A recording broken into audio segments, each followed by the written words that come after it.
So is that a hat that came with that, or is that a patch you put on the hat? No, this is Love Your Melon. And like it was one of those like you had to get it when it launched or it's gonna sell out and you're not gonna get it type of hats. There's been So a lot of that this year. yeah. Was that at the height at It was Baby Yoda? actually yeah, last year. Okay. And now I have a mask to match because it's all the rage.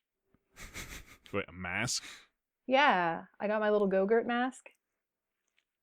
So it matches my hat. Oh, you mean like okay. So like a Wait, you're referring to him as Gogurt? Well, I kinda like that better. Grogu, you refuse to say Grogu. Is that where we're at now? I understand his name is Grogu, but it's just so hard to say. It just doesn't roll off the tongue like Go-Gurt does. you know you're doing the exact same thing that Spaceballs did. Yogurt. Yeah. And may the Schwartz be with you.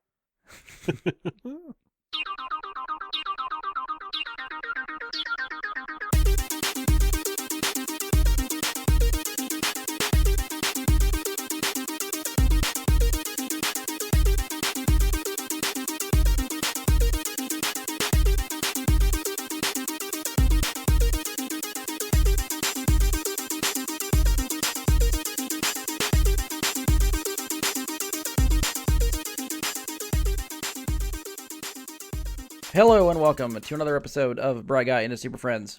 I'm your host, Brian Labick. Joining me for this episode is someone who's ready to talk Star Wars as long as we avoid the last two seasons of Rebels, Andy Stolz. Well, what's up, podcast people? Next up, we got someone who was cloned from a Rebel hero, Jack Porkins, Mike Bradley. Okay. You're making a face like you don't agree with me. No, you know what? He's a hero. I'll take it. That's right. I mean, Died at the Battle of Yavin. He is a Rebel hero. And finally, she's back to choke on more Star Wars with us. The infectiously enthusiastic Paula Miller. Raylo is still my Halo. All right, everybody. I'm glad to have you here to talk some Mandalorian. Again, at the top of the show, I'm going to try to remember to keep doing this. Before we get to our discussion, anything that anyone would like to plug? Promote, plug, anything. yeah, you can come watch the YouTube channel, Rare Achievements on YouTube. And for now, I'm still on Twitch. That may change over to YouTube for streaming sometime soon. That's a strong possibility. But for now, it's still twitch.tv/Rare Achievements. And yeah, come check out some stuff there. Starting next year, we're going to start with some retro classics early on in the year. Going to be playing some old Pokemon games, things like that. But several emulator, old-timey game fun type stuff. We talking what, like Mega Man, Castlevania? What's up? Yeah. Pretty much anything Blaster retro Master. will be on the table to hop into. You know what I'm gonna feel like. Legendary Wings. I've never played that. Yeah, you should try and play that one.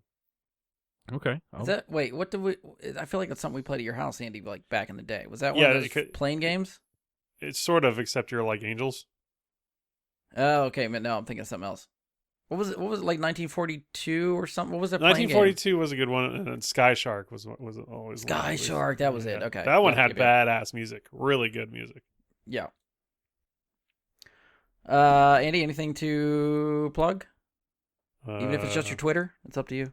Yeah, you can follow me at the Druid79 on Twitter. You'll find Nice. out what I'm drinking beer wise. That's Drew, as in like DREW, Druid. Yeah, Druid. THEDREWID79. Here we go. Paula, anything? Not unless you need your Mandalorian Lego fix, then you can come to your local Lego store where we may or may not have the Razor Crest for you, depending on whether or not our truck arrives. So, is there a Lego Grogu that we can get in on? Yeah, actually, we have a model. He's $79.99 of just Grogu, who comes with a tiny Grogu. He also comes, the small minifigure comes with the Razor Crest. We have Mandalorian and the child Brickheads. And then we also have the Mandalorian Battle Pack, which are Mando's friends from season 1. And then we also have the AT-ST Raider from season 1. Season 2 was the Razor Crest. And then in January, when we have our large launch, we have Trouble on Tatooine, where we may finally get a face for our Mandalorian. I don't know. Ooh. Right now, he's faceless. Yeah. I wonder So if he you take will the have helmet the off and it's just a standard blank logo face? Lego face. Like Yes. a blank head? Yeah, yes. It is usually underneath there, you have some type of Lego minifigure face. There is a black brick underneath there, like a round one. Huh. That I guess they were creating these before the episodes where we actually saw his face. So yeah, I'm very excited to see if the new set Trouble on Tatooine comes with a Mando face. So Nice. but you won't know unless you visit your local Lego store, Ross Park Mall Boulevard. So I, as somebody that doesn't know very well, a model. You say it's a model. Is that a buildable model, or is that like a large figure? It is a buildable model. Yes, it's a buildable model. It's made completely out of Lego bricks. About maybe 1.5 feet tall. Oh wait, so this is like life size? Yes. His head moves. And it costs $80. Move. Yes, I think he's a little over 1,000 bricks. Mike's like, I'm going there tomorrow. $80. I mean, that's for something. I mean, I'm tempted. No, he's less than 1,000 bricks. So, I mean, I won't be able to build it. We have a Yoda one as well for $79.99, and we have the other model that you can build right now is Dio. So. Oh, nice. Yeah. Good old droids. Yeah. No, thank you. Oh, I thought you meant like Ronnie James Dio. I was like, yeah. No, Andy, this is Star Wars. We are talking all Star Wars here. Oh, well, I mean, I'm sure it's not just a Star Wars Lego store, so. Oh, fair. If it could be. Fair. I'd still make my numbers. All right, so yeah, we are here to talk more Mandalorian, more Star Wars. So, as our Star Wars discussions go, fair warning, this could be 4 hours long. We will try our best not to do that to you, but really, I'm out. Peace. See ya. Yeah, I mean, if Andy just cuts out halfway through, we've gone too long. We've hit the wall. So we did talk a few weeks ago about The Mandalorian. I promised we'd get a bigger crew together whenever we wrapped the season.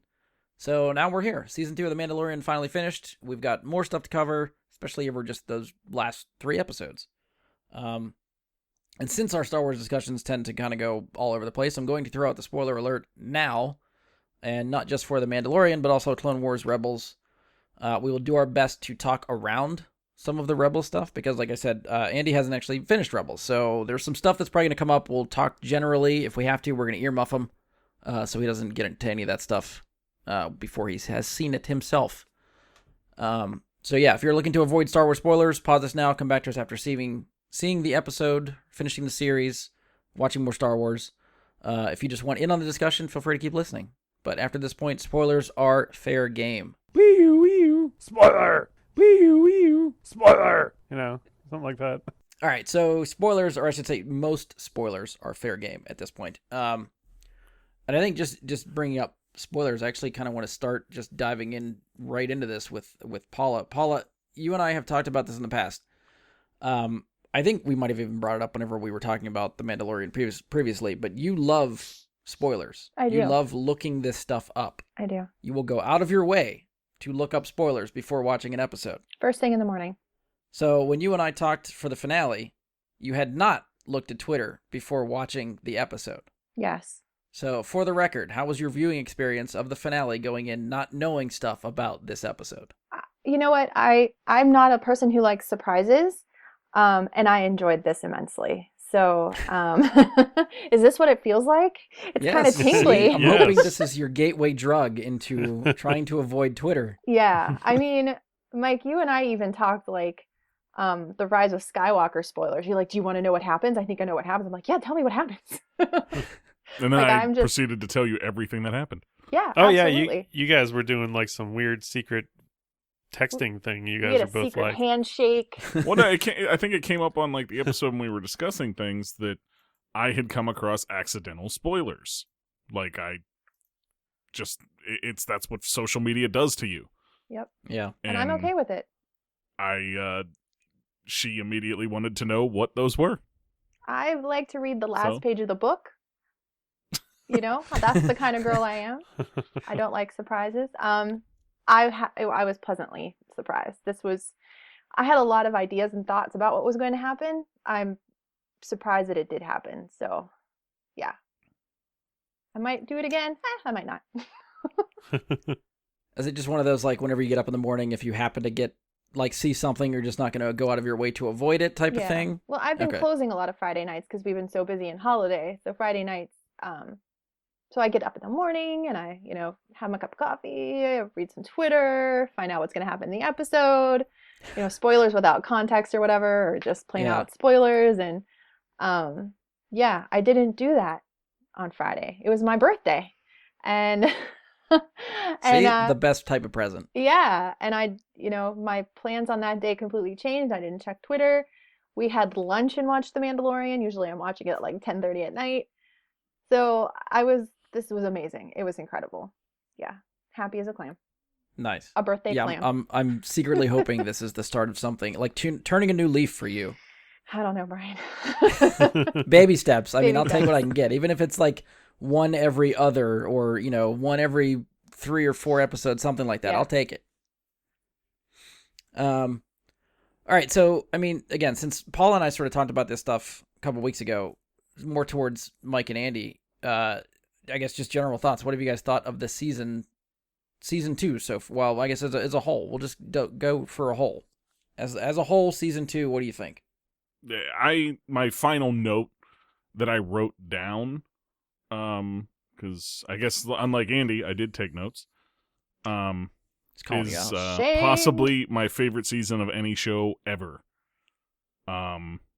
This was why we want Dave Filoni doing live action Star Wars personified, embodied, whatever you want to call it. We're seeing why people have been clamoring for that for a long time. It's here, and it's glorious. Andy, what do you got? I had high expectations for this season based on season 1, and it still blew them out of the water.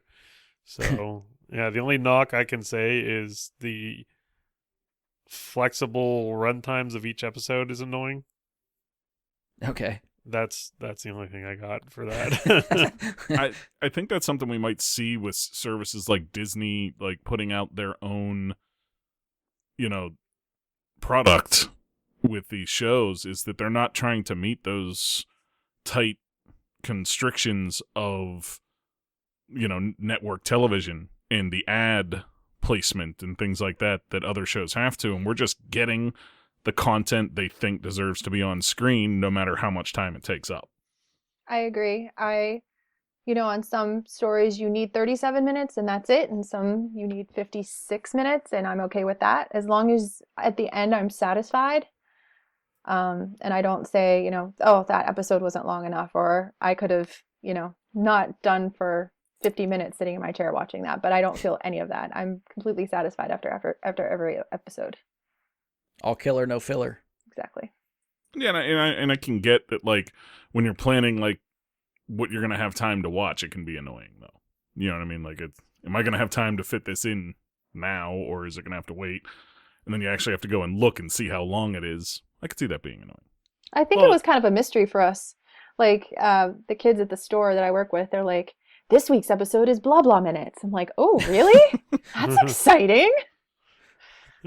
For us, it was more like we're into the episode, we're really enjoying it, and then all of a sudden it ends. We're like, I thought this was supposed to be longer, and then you look, and it's like, oh, this was the 35-minute episode. You're like, man, I would have liked me some 10 more minutes. I think I had that reaction probably any episode of this season. Like, just give me another 10, 15 minutes. I don't care how long you are, but give me 10 or 15 more minutes. Yeah.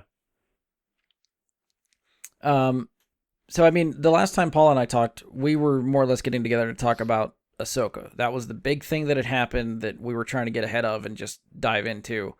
Again, Andy and Mike, you guys haven't had a chance to talk about that. So, Andy, we'll start with you. Thoughts on Ahsoka? Rosario Dawson knocked it out of the park. She looked the part. She sounded the part. She's just, her actions, her facial expressions, she did a great job. I mean, you've watched Clone Wars, right? You've seen Ahsoka in Rebels. Yeah. Did it throw you off at all not having Ashley Eckstein's voice or anything there? No, I don't think so. Okay. Mike? I agree. Yeah, I mean, it's Ashley Eckstein is fantastic as a voice actress for Ahsoka, but in live action, Rosario Dawson was amazing. My biggest concern, I mean, I think we've talked about it off air before, and it was just making a Togruta look good in live action. For those of you who don't know, Togruta is Ahsoka's race in Star Wars, and making that look good and hold up in live action I thought was going to be really tough, and they pulled it off. So, Yeah. I never had reservations about Rosario Dawson. She's a great actress, and she was a good fit for the role. It was more so just, if it looks cheesy, it's going to fucking ruin it. And it didn't. It looked good. So, I was pleased, and the episode was amazing. She was fantastic. Yeah, I couldn't have been happier with it, I don't think. I think maybe I'm the only one that's sort of like, I just have that hurdle to get over, I think, from animation to live action. I think Paula and I had talked about this. I think just the not having Ashley somehow involved. I'm so married to Ashley's voice that even up to the point where you see Ahsoka and it's Rosario, I'm like, okay. And right before she speaks, you get that thought, like, is it going to be Ashley's voice? Are they going to keep that there for that character? And it wasn't. It was Rosario. And for me, it's still that last little hurdle I'm just trying to get over. A lot of the voice actors from Clone Wars and Rebels really do sound like the actors, because we had the actors first. Right. And with Ahsoka live action, we had Ashley first. So yeah, and I think maybe that's where I'm stuck. Mhm. Like, that's my exposure to the character. That's the bar. And not that Rosario did anything bad. I think she was fantastic in the episode for what she was Don't given. It's you just me speak a personally. That's the word. last little thing. Against our girl.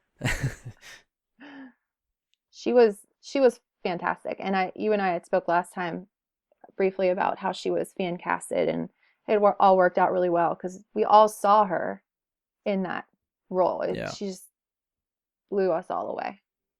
And, we had speculated that episode was going to be her backdoor pilot for her show, which the guys we talked about that on the Disney announcement episode. But yeah, it's official now.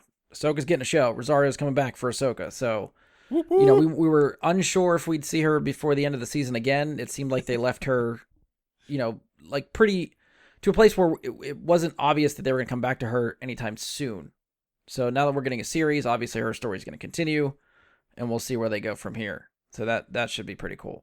But, Paula, we haven't talked since they announced the show. You want to add anything about Ahsoka getting her own show? I think the only question is who, a couple of the girls and I were talking, who we think Thrawn is going to be portrayed by.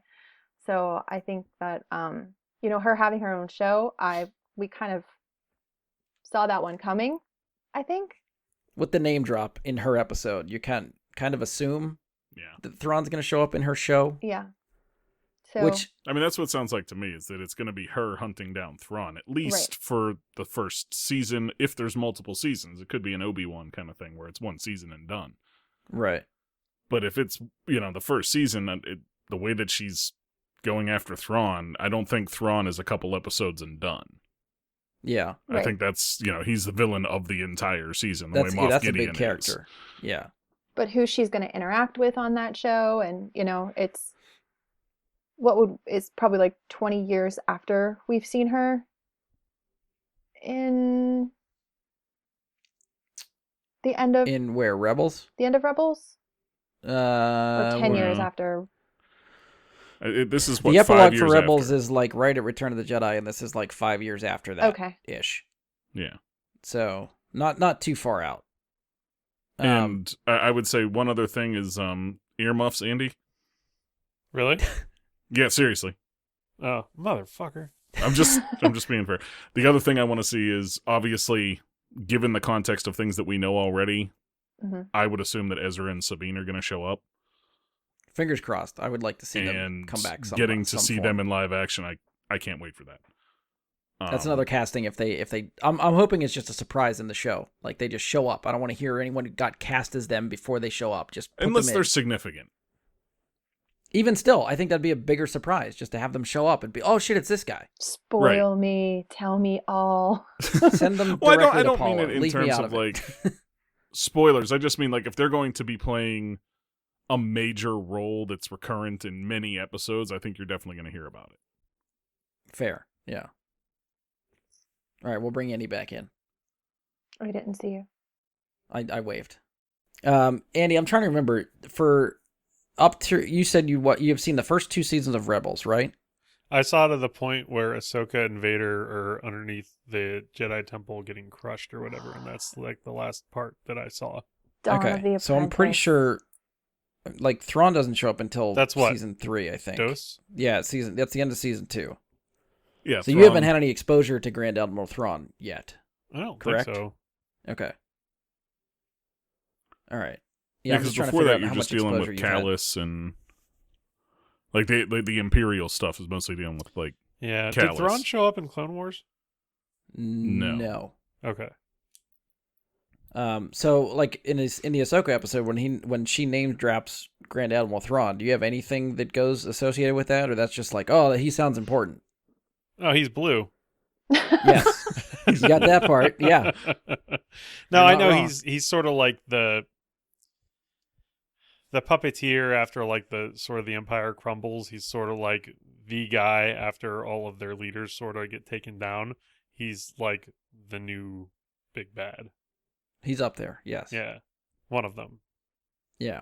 Okay. So so you got enough to go on. So that's good. I know the gist of it. Yeah. Okay.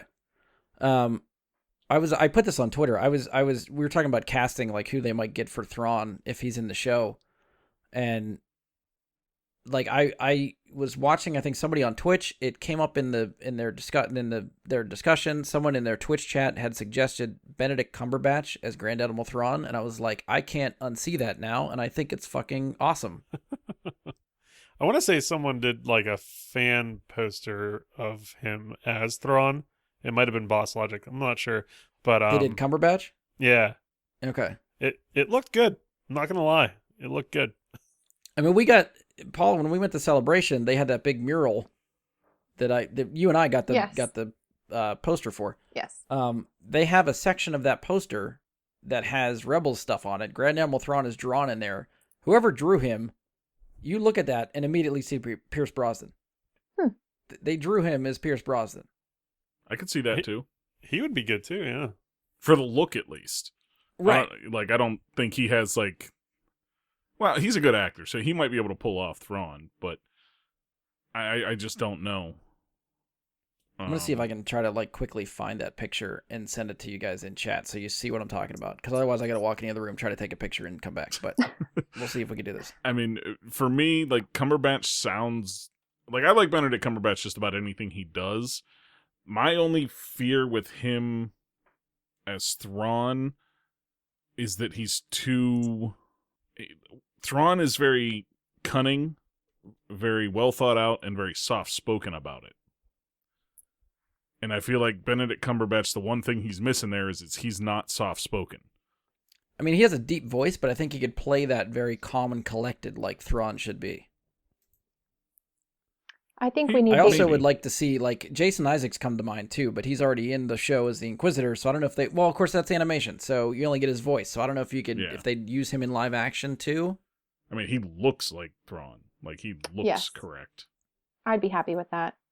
Or the ice cold veins of Michael Fassbender. Ooh. Yeah. Yeah, these are some big names that I highly doubt they're going to get these types of actors Really? for the show, but, I mean... mean, we'll They see. got Rosario Dawson. She's a pretty Mm-hmm. big name. I was going to say, like, they're not... This is Disney and Star Wars we're talking about here. And Jon When- Favreau. I mean, I would be surprised if Fassbender yeah. shows up. I That think... does look exactly like mean, Thrawn. If you think Cumberbatch is going to show up, but not Fassbender... Brosnan. Yeah, sorry. For listeners, I sent them the picture from the mural. Yeah, that it has looks Thrawn like it in was there stolen from Goldeneye and painted blue. Yeah. So they definitely, I think, used him as a reference. Yeah. Nonetheless, can what I was get- saying is I don't see Cumberbatch as a possibility if you think they can't get a big name actor for it, because currently he's A-list. See, I guess I always sort of see him in like already in the Disney fold with between like the Marvel stuff. That I feel like it's easier to bring him over into Star Wars, being sort of under that same company. I guess I don't know. In my mind, that logic works. That's why I think that Jason Isaacs would be, because he's already under that Disney umbrella. Right. And he's already been in Star Wars. Right. But that's the thing is like if he's already been cast as another role, would they reuse that same actor for something else? I think he's got a chance because he was only in there as a voice, Yeah. and he would come back as, in makeup, as in live action, so that might be able to work. And maybe if he does something a little bit different with his voice, because his voice is definitely the Inquisitor. And it depends Well- on how nerdy your fans are too. Like, we know that. Right. But I mean, I would... does the casual Mandalorian fan know that? Casual Mandalorian fan has not seen Rebels, so they have no context to him being in Star Wars at all. Exactly. I'd also throw out the guy that actually does Thrawn's voice is an actor, a live action actor, and he's damn good too. And he was actually played opposite Benedict Cumberbatch in Sherlock in its 3rd season. I remember that. And he was damn good there too. So Yeah. I just don't remember what he looks like. I don't remember him looking sort of like Thrawn. with makeup, they can do impressive stuff. I mean, that's my hesitations because he's going to be blue with red eyes. So Yeah. How much like themselves are they really going to look at the end of all that? Yeah. And I don't know. You know what I mean? So until like they do the makeup on the person, I'm more worried about like, yeah, that'd be great. You put a foot on Tom Cruise and he would be fucking perfect. But it's not. There's a lot of things I think we're yet to see about when that's coming. They didn't give a date or anything, did they? I don't remember. I don't think that tweet saying the series was coming had a date on it. Okay. So I think it's something we're, gonna have to we're keep still our wait eyes and peeled see. for. One thing I did want to make go mention in reference to Thrawn that kind of upset me, actually, both with, you know what I mean? Don't get me wrong in the way I'm going to say this, because you got to keep in context that the Empire is evil, and that in the context of what I'm saying, it was part of their evilness that led them to do it.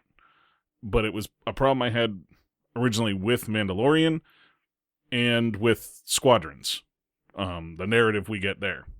And that is, originally, as it was wrote, as it was portrayed in pretty much everything, Thrawn was special. Because Thrawn was the only non-white male put into a position of power in the Empire. And that was made as part of his story, as something that set him aside and showed just how good he was at what he did, that all of these extremely racist fucks in the Empire were willing to be like, you know what, we'll just deal with it because the Emperor said he's the best and he's the best. And he was the only one. That was the thing they always said. He was the only exception to the rule. And I always thought it wasn't just white people. I thought it was just humans. If you were an alien, that's the racist part. Not that you're a black human. It's that just humans are Empire. I remember reading it as like white folks, but because they've had black Imperial commanders in the novels for a while. In recent novels, yeah, right. I'm saying they abandoned that idea. I think more recently, on that being an evil end of the Empire, if that being part of their evilness, I think that was abandoned more recently. Is what I'm getting at. And I don't necessarily. I think like what you're saying, like using it as humans as the racist part of the Empire, I don't mind that. I just think it's an interesting turn.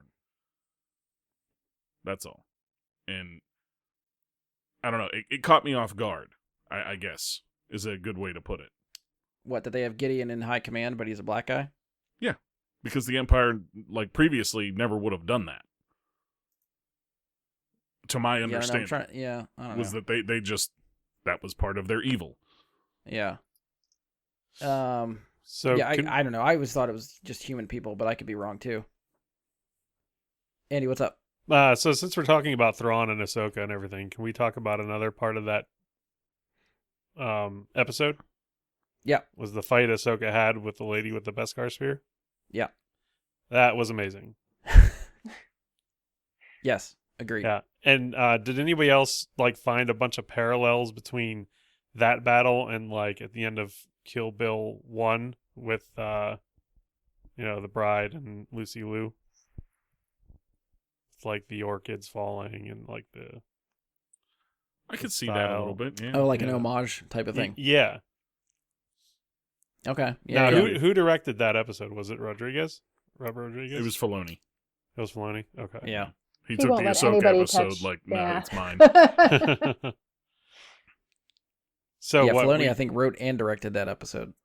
Okay. Yeah, Rodriguez did, I think, the one after that, right? Okay. He did the Boba Fett one, Mhm. Yeah.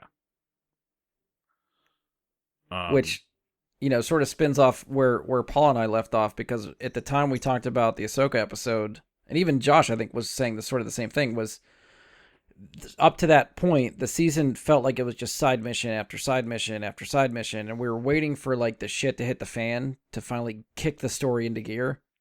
And then, we recorded, Paul and I think recorded like the day before, Josh and I recorded the Friday that Boba Fett episode came out. We just recorded before I watched it.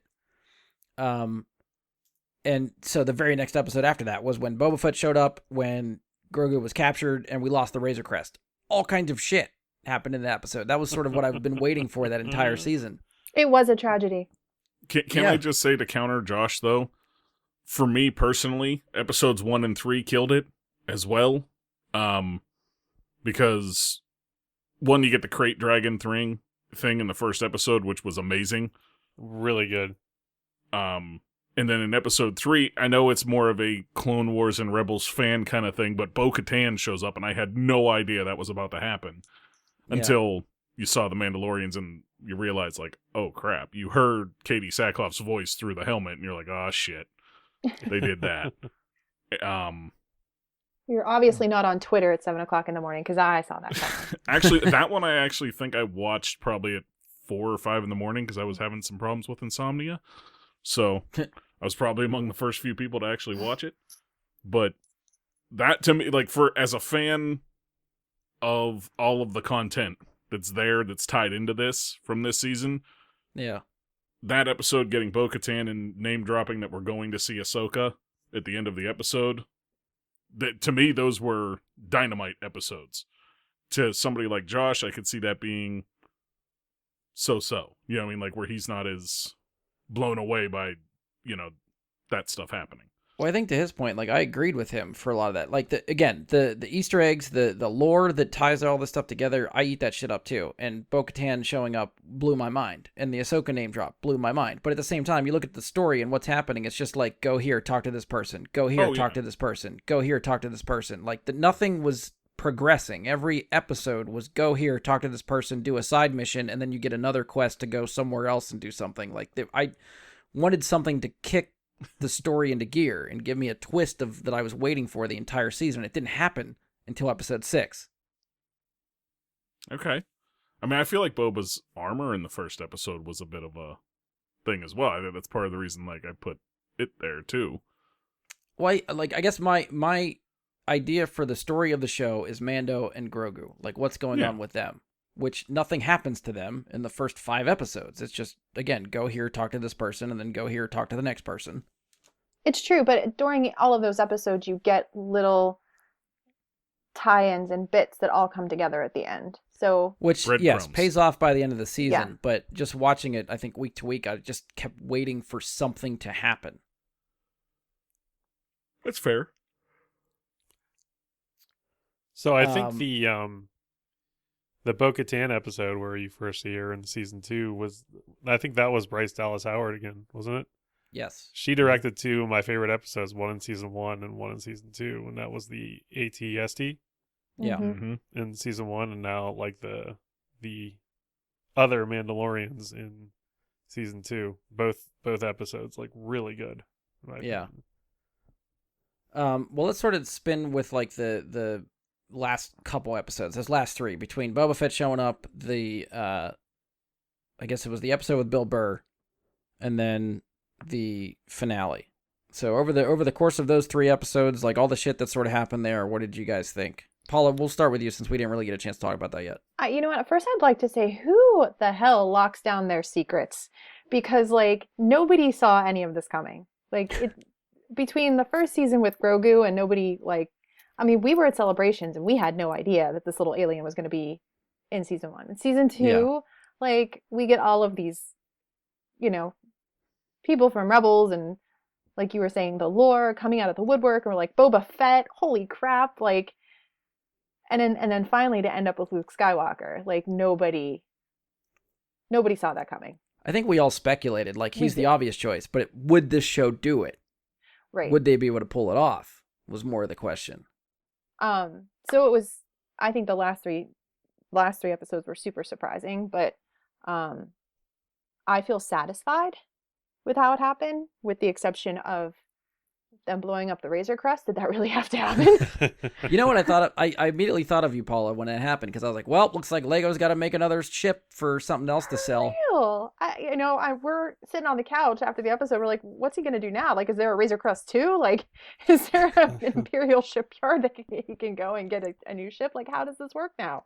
Yeah, There so must they got be another year to redesign a ship and sell that one too. Like, See, I like the Razor Crest, but it's almost like it was so badly damaged and kept getting repairs upon repairs upon repairs that almost needed to happen for him, in my opinion. It was like, a comical moment. It worked because of all the shit he went through to keep it running for so long. Yeah. And then, and the Fixed only right thing that before all that. survived. Yeah. Well, it got fixed by the Mon Calamari, and he's just like, he's got nets all over the fucking place. But the He's just episode like, right after Jesus. that, it got fixed completely. Like, it was back to working order, like Yeah. tip-top shape. And then it blew up. That's the tragedy. but Except I for know the little gear shifter. The little gear shifter survived. Was it made out of Yep. Beskar? Like, what? How did that happen? I know we actually see the Razor Crests, and it was pointed out a long time. I mean, over a year ago, I guess it's safe to say at this point, in the trailers for the Rise of Skywalker. And then in the scenes for Rise of Skywalker, you actually see the Razor Crest show up at the end when all the ships and everything all show up together. The Razor Crest is there, but now I guess we found out that it's not the Razor Crest, it's a Razor Crest class ship. Ish. So That's how they get around it. Retcon it.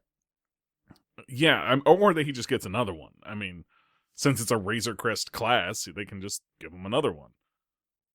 But Yeah, maybe he likes it that much. It's just like, you know what? I'm just going to buy me the same model again. Screw it. People buy Hondas all the time. I've already had one, so I mean, I can see the scene now. you He's go like, lease a new Razor Crest. he gets his own, ship and like puts it all back to like he finally has his new Razor Crest, and he screws off the old knob and screws on the one from Grogu, Yeah. and that's how he completes his ship. Is that now it's complete? Yep. I could see that. Um, Anything else, Paula, from you for the last couple episodes? I really enjoyed Ming-Na when in her role as Fennec coming back. I think she was amazing. And I'm super excited about the Book of Boba Fett, and she's in that as well. I did not know she is from Pittsburgh. Yeah, she is. Oh, I think I did know that. I forgot about it until you just said that, but I think I did hear that. I have a lot of questions about Dark Troopers and why they need to charge up like my iPhone. That was Superpowered interesting. droids, right? Droids need battery charge. Questions about Grogu blood. Where is it? What's up with the doctor? Where are my answers? I think that's my frustration right now is, I have to wait a year for all my answers. Like, At least. did we see the beginning of pickled Snokes? Is that what they're using the blood for? I'm guessing. All right, well, let's spin there because, there's been a lot of speculation, especially online. Like, we get the episode where Carl Weathers and Gina Carano and Mandalorian, they raid that facility. It ends up being a science facility. Yes. We get the recording from the doctor who says they're trying to get Grogu to get blood samples to use because he has the highest M count out of any of the subjects that they have seen before, which we're assuming, I would think, M count has to be midichlorians, Right. right? Sure. So if we go back to Palpatine's conversation with Anakin in Revenge of the Sith, that there are force powers at work that you can manipulate the midichlorians in a person or something to create life. And we see some sort of body in test tubes in the science facility. If you're putting two and two together, you could speculate or take an educated guess that they are using blood from Grogu to create clones. So if they are doing, if you follow that, that line of thought, do we think they're making clones of someone specific, or what are they making? What are they using it for? The internet speculation is that this is where Snoke comes from, and like clones of Palpatine. Like, do you think they would put that stuff in this show, or is it cloning something else? Are they cloning troopers? Like, I think Snoke and Palpatine are the obviously, like, I don't know, if you want to connect all those dots to the larger galaxy and the story of Star Wars, those are where you go. But cloning could have been anything. It doesn't have to be those people. But then why do you need the blood of Grogu? To make clones, period. If you're not going to make them force sensitive. So is this the experimental stage? You have that, you have the doctor who needs that most powerful blood for maybe a Snoke or a Palpatine. Right, because, Kamino made all those clone troopers, and they didn't need any sort of M count blood. True, yes. I didn't think about that. So yeah, maybe they are going specifically for force-powered beings of some kind. So again, are we just assuming it's Palpatine then, just from that line of thought? See, I don't assume it's Palpatine. Personally. If it's Palpatine first, because he controls, from what we understand, he was controlling Snoke, would it have to be Palpatine first? All right, come on, let's retcon this for Lucasfilm. How does this all tie into Palpatine here? Well, as far as we know, Palpatine wasn't cloned, right? That wasn't... I thought that was the way they spun it. Was that his body from Return of the Jedi died, and he had basically a clone body to send his consciousness or whatever the fuck they explained it to, and that's how he survived. Where is that explained? I honestly thought they put that in a novel or one of those, like, the Encyclopedia of the Rise of Skywalker. It's not in the movie. They do not explicitly say this in the movie. I know that. It's somewhere in the reference material around it. Okay, I'll have to look up and read that for myself so I can make sense of it. For me, I could see it being failed versions of Snoke, and that's why Snoke is so fucked up looking. Mm-hmm. Is that they're not able to actually get the cloning process to work correctly when they're trying to clone something else. Perhaps they try and combine Grogu and Palpatine, and Snoke is what comes out of it, this disgusting, deformed thing. And again, Snoke is force sensitive, so that would check out if they're looking for a clone with force powers. Right. And they're not Kaminoans from Kamino, so they don't have the technology. They don't know, how to be proper cloners like they did. And I'm guessing with the Empire being at the end, they're probably not welcome there either to do cloning. So maybe that's why the Fallen Empire is trying to do its own cloning. Well, Palpatine was doing his own cloning himself long before any of that. Like, going back to, like, the prequel trilogy era, Palpatine was cloning himself and trying all that. Was he? Yes. Where do we learn that? Did I miss that? That is in... Which book was that in? It's in one of the books. It's in one of the novels. And he was actually doing it, why is it abandoning me now? Ezra's homeworld. Lothal? Lothal. He was doing it on Lothal. Yeah, okay. And, like, he had a cloning facility there of himself. So, I could see, like, he was doing what you're saying. So, I see it tying in. I just don't know that it would be Palpatine that's being cloned because he already was doing it. That's why I think Snoke, and that's because they're cloning. Like, if they were trying to make more Grogus, I think they would be more successful, but they don't want Grogu. They want... Oh my god, an army of Grogu. Yes, please. Don't get me wrong. Holy shit. The cuteness could win any war, but it takes 900 years to mature. Like adorable whole, gremlins. You know, whatever. However many... That whole frog lady race would be wiped out. Oh my god. So tasty. But I think like that's why they wouldn't be cloning them to try and turn them evil, is because I think Yoda's race is just naturally drawn to the light, but also just it takes them too long to mature. You know, Grogu's 50 some years old at this point. Yeah. So, you know, it just, they don't want it to take that long.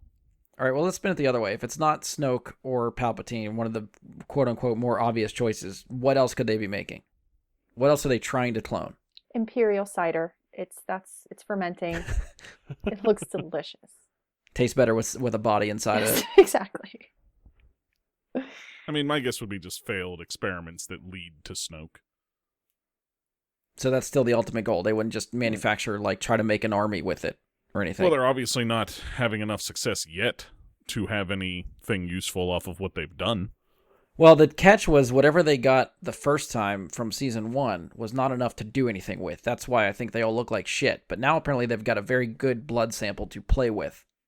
Yeah. And then he gets rescued. So they haven't, I would presume, not done anything with that sample yet. So where is it? I mean, So we haven't seen the success yet. Yeah. Sure. Whatever they're doing. The sample, in my opinion, would be with Thrawn at this point. That would be quick. Because So it you're goes... assuming it already made it up the chain to wherever it's supposed to go. Yeah. Okay. I mean, I'm assuming they had some sort of transport ship just hit light speed and go right there, done. Yeah, I was going to say, Star Wars. Yeah. in light speed terms, it gets things go from point A to point B pretty quick. And Maybe at this they point, used the Lightspeed carrier pigeon program. and at this point, with Thrawn being confirmed alive, he kind of would be in charge. Because He'd be higher Tarkin's up, gone, Vader's Well, I'm gone, also wondering Palpatine's if gone. Well, the whole thing with the Empire, I thought, was that everyone's vying for power. Like, just because Thrawn may be alive... He would have been the one, highest ranking left. Right, but I think we're at the point without Palpatine where everyone is vying for power. Everyone's saying, I'm in charge. I could see Gideon saying, I'm in charge. Right, that's what I mean. But, like, I'm just saying, technically, he's the highest ranking official left from the Empire. When Sure. Return of the Jedi ends. If he's confirmed as alive now, which Ahsoka confirms him as alive there in that episode, then he is the highest ranking left when Return of the Jedi ends. What has happened to him since then, we don't know. Right. So we get to find that out, but I would assume he's at one of the top of the food chain in terms of those vying for power. But I also don't think we can assume that everyone is working for Thrawn. No, but again, I'm just saying he would... Gideon a lot of is people would working want to be for on his Thrawn, good side, correct? because, I mean... Do we know that? What did you say? We know Ahsoka's looking for Thrawn. We do not Yes. know if Gideon has had any contact with Thrawn. So if Gideon has the blood, do you think he sent it to Thrawn? So I don't think so. I think he's the one doing the experiments. I don't Okay. think Thrawn knows anything about the experiments, to be honest. If I'm speculating. That Well, I would mean, be he my was theory. doing the experiments. It was his science officer, whatever you want to call Right. that guy. Doctor, whatever. Like, you I want- could see this as Gideon saying, this is my power play. This is how I become the ruler of the Empire. Or it could be just an order from Thrawn. That also true, yes. But I guess, like, what I was getting at is, like, at the end of, like, that era, he would have had most of a fleet that was under his control. Are we talking Thrawn or Gideon? Thrawn would have had a fleet. He was Grand Admiral Thrawn because he had his own named Star Destroyer, and I believe he had 2 others that he was commanding, which would then Okay. come with a whole fleet of other smaller ships along with it. He was the single Grand Admiral in the Empire. Right. And I'm just saying, like, I think it's not too far-fetched to say if it was going to end up somewhere, or if all of this was leading back to one person, it would be Thrawn. Well, my issue with that, just from a story standpoint, is that if Thrawn is going to show up in Ahsoka, I don't think Ahsoka is going to deal with any of this stuff. I think this is going to be in Mandalorian. And Gideon is in Mandalorian, so I think that's where the sample's going to stay. Do you think they're all going to stay in their own shows and not cross over at all? No, Better because be I mean, some crossover. I had that thought too, that like, Favreau's effectively, I get the sense, kicking off the MCU of the Star Wars series universe for Disney Plus. Like, season 1 was Iron Man, season 2 is Iron Man 2, where we get a bunch of more cameos and kicks the door wide open, and now we've suddenly got all these spin-offs together. Yeah. You've got Thor and Captain America and all these things about to happen. Yeah, so there's a good chance they're going to meet up for some sort of Avengers-style thing. But I'm also, again, my train of thought, my speculation, my theory is that we're not going to see any continuation of the clone subplot until Mandalorian Season 3. I don't think we're going to get any of that in Ahsoka's series if she crosses paths with Thrawn. I think it's going to be its own thing. They're going to be tackling some other issue. What if Rogue Squadron is the Avenger-style event where all of this comes together? It won't be. And it's a resurgence. It's a nice Rogue thought. Squadron put together. Yeah, I know, it's ridiculous. But I was just thinking, what if Rogue Squadron is like a couple X-Wings, but it's also Slave One and the Razor Crest and Ahsoka and a Jedi Starfighter, and that's the new Rogue Squadron. I'm just... All right, so this is going to spin me off into like some sort of rant, I think, because I feel like I was... when I was typing this thing up, I started like just word vomiting some stuff because it's starting to get to me. But this whole kind of goes back to like stuff it's going to distract me from the shows themselves. And I think season 2 of this show has started to turn into backdoor pilot season, and it's distracting me from The Mandalorian as a whole. I don't, as much as I love all these nostalgic trips and cameos from all these characters that I love to see and never thought I'd see again in some form, the Star Wars fan of me is eating all this stuff up, but at the same time, it's taking away from what I wanted the show to be and where I thought it was going. And I think it's at the point where Star Wars as a franchise needs to branch out. Now, I'm not talking about different genres. I think the only series that sort of has been announced that sounds like it may actually try to do something different is that Acolyte show that we talked about by Leslie Headland. I think, Last Jedi probably should have been the point where Star Wars turned a corner. Instead, I think the internet and largely, I'm going to blame the man-baby Star Wars fans that think they own this property and therefore have a say in what content is produced, threw this hissy fit at Disney and Lucasfilm, and by all accounts scared Lucasfilm. So since then, Lucasfilm has pivoted away from anything that seems like it would break the mold and the status quo of Star Wars. So anything that has come out since then, if you think about it, has been very securely placed in this original trilogy era of Star Wars that people enjoy. So the only thing that, came out post Last Jedi that was not in that era was The Rise of Skywalker. And to save face, that movie had to bring back an original trilogy villain because it didn't think the new characters they created for that era were good enough.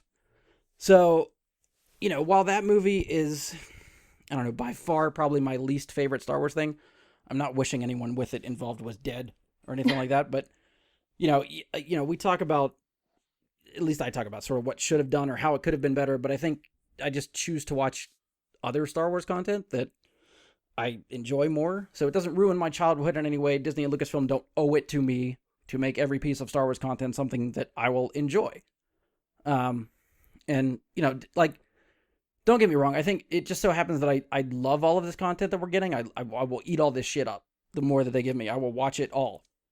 But I also think there's enough Star Wars content out there to cater to, that particular part of the fandom that I'd like to see something new, drastically different, sort of turn Star Wars on its head instead of relying on nostalgia to bail it out every time the internet has a problem with what they make. So I'd like to think, I don't know, Rian Johnson wants to do something with a trilogy that he's supposedly working on that we've heard no update from, so that will probably be quietly canceled. No. Because I feel like, again, I think this comes down to Disney and Lucasfilm. They don't have the balls to tell these fans that this is the Star Wars content we're making. If you don't like it, shut the fuck up. Go back to watching the 20 other movies and series we've made that are already in your wheelhouse. You know, this is going to be for everybody else. And I think I'm getting to the point where I'd like to see something else. Maybe it's just me, but, you know, I was under the impression that different Star Wars things is what we would get, and I don't think we've got that. So I'm sort of at the point where I want to be that someone else. I'm looking for something new. I agree. Original content that is branching out and creating its own, I guess, piece of the Star Wars universe that doesn't rely on any other pieces. Set thousands of years in a different direction in whatever forward or back in time they want to go, that doesn't rely on anything that has been created so far. Would it, you know, like we talk all the time, would the Old Republic be cool? Yeah, it would, but I'd still rather them create something entirely new. I've read those books, I've played the games, I've been to that universe. Let's just get something 100% new, which they're doing with the High Republic, which is Right. Yes, something and that's that'll be what interesting to see how different that is and how much it plays on what we already know. And that Acolyte show is supposed to tie into that era. So it's going to Okay. tie into all these novels and stuff that are coming out, which is, again, an era that's been unexplored. It's brand new. They're going to make up whatever they want to make up. So that's going to be new and different. I'm looking forward to what that is. And even like sort of thinking back to like the first season of The Mandalorian, I started to think like what kind of Easter eggs and like callbacks or nostalgia that they really, or like especially like character cameo wise, did they put in that first season? And there really isn't any. And to me, that was more what I wanted from this show, was that give me another side of the galaxy that is away from everything, doing its thing, and just make a story that way. Instead of now every time we have an episode, we're calling someone in we've seen before, that somehow has like some sort of involvement with the larger story of Star Wars. It makes the galaxy feel small, that everyone's just bumping into each other. There are fucking millions of planets in the goddamn galaxy, and you're bumping shoulders with everybody every other episode. Well, and see, I think now that they've had this season where they set up the other stuff, that The Mandalorian will end up back into its own kind of realm and sphere, you know, where it comes back and settles into where it was before, because they can only set up so many shows at once on The Mandalorian. They're not going to use it for that forever. Right. And So that's why I'm trying to take this season with a grain of salt, saying this is their backdoor pilot season. They got the characters in there they wanted. It's kicking off all these series. Now let's get back to basics and do what you wanted to do to begin with. I did tell Aaron at one point, I'm like, I feel like I'm watching Rebels season 5. Oh, and yeah. not, Yeah. and not there is that some was of a that. horrible thing. Like, Oh, you no. know, I, geeked out over every single episode that something, like you were saying, throwback to Rebels or Clone Wars. It was just amazing. Even Boba Fett. Like, we're all losing our minds. Yeah. And when Luke Skywalker shows up at the end, I kind of said, I thought we were done with the Skywalker saga. I understand why he's there, but we were done with that. Now we're not. Right. I had a list of names of people who could have showed up. You had but a list? I did. A small one. I had 3 or 4 on a list. Yeah, I was going to say ready. 3 names is all I could come up with. Huge list. Giant. Not really. But like, if you're sitting on that rock and you're calling out, him being just a baby, but the most powerful, what we know of as the most powerful Jedi in the galaxy hears you. He's the one who showed up. But I digress. I am glad that these storylines that appeared in The Mandalorian didn't take away from our Mandalorian's story. He was still our main character. He still had a story to tell, and the people that were showing up were, supporting his story. But I agree, Brian, like the first season was really very new and fun and interesting. And this one is still, but it's everybody popping up is incredible, but we're like, we know them. Right. Yeah. Yeah. Babu Frick is next. He's going to be in the beginning of season 3. And again, like, I love all this stuff. Like, give Yeah, me more Babu agreed. Frick. Put him in everything. I want to see it. But, like, at the same time, it's just, I don't know. He's Grogu's new nanny. I think that's a cameo that's okay, because it's not one they're using to set up another show. If Babu Frick was to show up to repair the Razor Crest at some point, sure, I'm down for that. I mean, Bring him back to that fix wouldn't upset me. IG-11. Yeah. But like Bill Burr and, Cara Dune and Carl Weathers, like all new characters that we're really excited to get to know. And not that I'm not excited about Ahsoka and Thrawn, I am. I want to see where their story goes. So I'm glad we had them. And Brian, we talked about it. I felt like a tease. Like, okay, I'm only going to see her in this episode. Right. And I'm probably not going to see her again because she's probably going to get her own show, which a week later we found out she did. And that's okay. We only needed her in that one episode. It's all right. Yeah. Like the Mando needs to go back to his way and trolling about the galaxy. But now we still have that, Mandalorian issue, which I don't know if that goes into like spoiler territory for Andy. I mean, not really. They kind of explain it in that episode as to what's going on. But going back to like Rebels and how she got the Blacksaber to begin with leads me to a question. Yeah, I think I've seen the internet suggest that. Yeah. I've seen some memes associated with that. Right. So Andy, let me just ask you while we're sort of on the topic and try to get you involved here. How much do you remember about the Darksaber from Clone Wars and stuff? I remember. I can't remember what clan had it, but I remember the girl that was with the Rebels group, the Mandalorian, said that she actually was Sabine. Sabine was her name, I think. Yes. Mm-hmm. Was actually one of the. Wasn't she in like a pretty high-ranking clan as well, or something like that? Clan Ren. Yeah, who they were one of the higher-ranked clans, I guess. Yes. That's about all I remember about it. And she. Does she Do you get it? remember No, it? I don't think she gets it. But Do you remember anything from Clone Wars? Like, because where the saber goes, passing hands is part of the lore for that saber. So trying to figure out how it got from point A to point B is some of the stuff that they're still fleshing out and answering, I think. okay. Because I think probably, like, it started in, Clan Vizsla, Vizsla, right? yeah, Pre-Vizsla was the guy yeah. that had it in Clone Wars. Yeah. Maul took it from him. And at that point, it's kind of lost, right? Because it does... I'm trying to skirt around the issue without making you earmuff, Andy, but we might have to earmuff you again. Okay, I mean that's fine. All right, we'll be quick. Are we doing it? Yeah, go for it. Okay. So from Clone Wars, Sabine eventually gets it. Like, she just finds it, right? And then they have to train with it, and she goes back to try to claim Mandalore.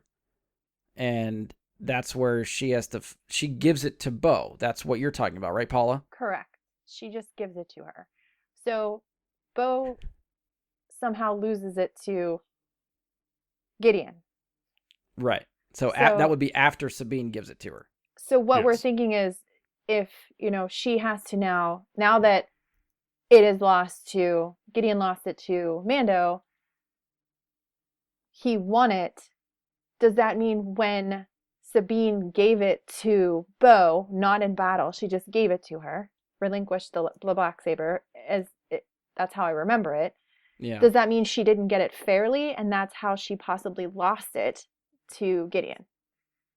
Oh, I didn't think about Easily. that, but that could be maybe why she's hammering home right now that she has to win this. I think that's a possibility. So she wasn't the true leader of Mandalore because she didn't win it. She was given it. And when do we find out the true meaning behind like what, I guess, the I mean, my proper speculation channels of is that- getting the Blacksaber, I guess. My speculation is that season 3 is going to dive more, at least my hope, I guess, maybe, is that we follow this to its conclusion. We go to Mandalore with Mando and Bo-Katan, and we get this sorted out. Like, we get more Darksaber lore, we get more Mandalore lore. It's going to be him either trying to surrender the Darksaber, or maybe her trying to talk him into ruling Mandalore because now he is the rightful ruler of Mandalore, which he obviously reluctantly wants to do. So there's a story there. There's something I think that could be interesting there, is taking him back to Mandalore and trying to get him to rule. And I need more of the information about like his sect of Mandalorian because Yes. you know, with Bo, you know, we've only know the story where the Mandalorians take off their helmet. We don't know the story of the Mandalorians where they don't take off their helmet because this is the way. What way is that? I don't know any other way.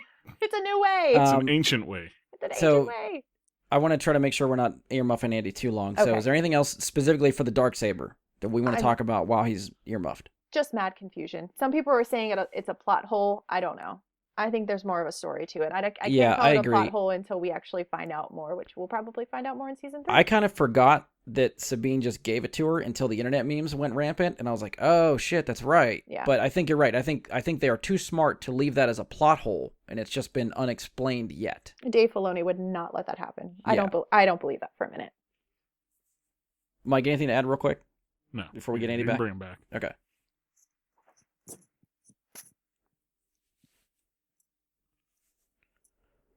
If you Right, like so to we think, started- you should have put a black saber on it.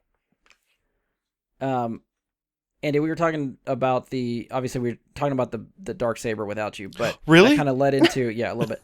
That led into sort of some speculation for season 3. Is I was telling them my thought would be like bringing it to Mandalore and having Bo-Katan and Mando trying to sort out the leadership of Mandalore. Do you see that sort of happening in season 3? Do you think that it would go that route? Yes, I think they would have to take Mandalore back from the Empire still at this point in the story. Which I think is what In I'm the getting. timeline? Yeah.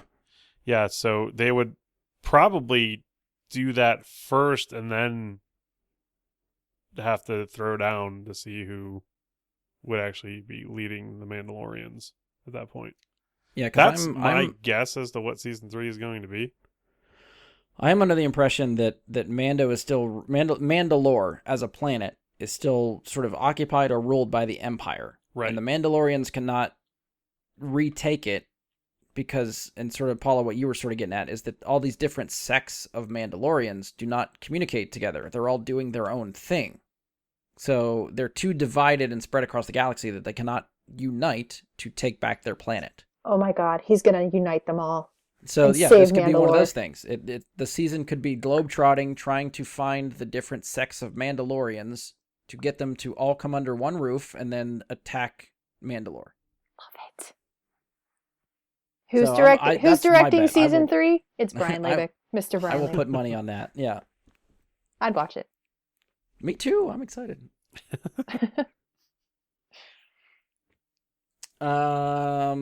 Trying to think if there's anything else specifically that I was going to sort of bring up, other than like, favorite season or favorite episode, favorite moment, that kind of stuff. But I was trying to save that for last until we cover the specific type of stuff that we wanted. Oh, okay, Paul, I'm going to put you on blast again. When we talked the last time, these guys weren't here for it, so I'm going to set it up for them too. I submitted to you a theory at the time when, putting some breadcrumbs together and trying to lead a train of thought to what we know. So we know Grogu sends a call out to a Jedi. We were speculating that Luke would pick up Grogu and take him to the temple. Mm-hmm.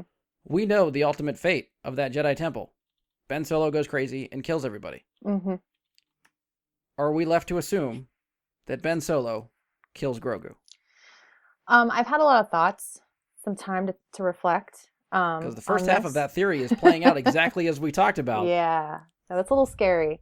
There's a couple of things that I'm seeing, and I'm not up to date on my comic books. I haven't been to the shop in a while. That people are saying no, that's not what happens, based on the comic series, which I'm not up to date.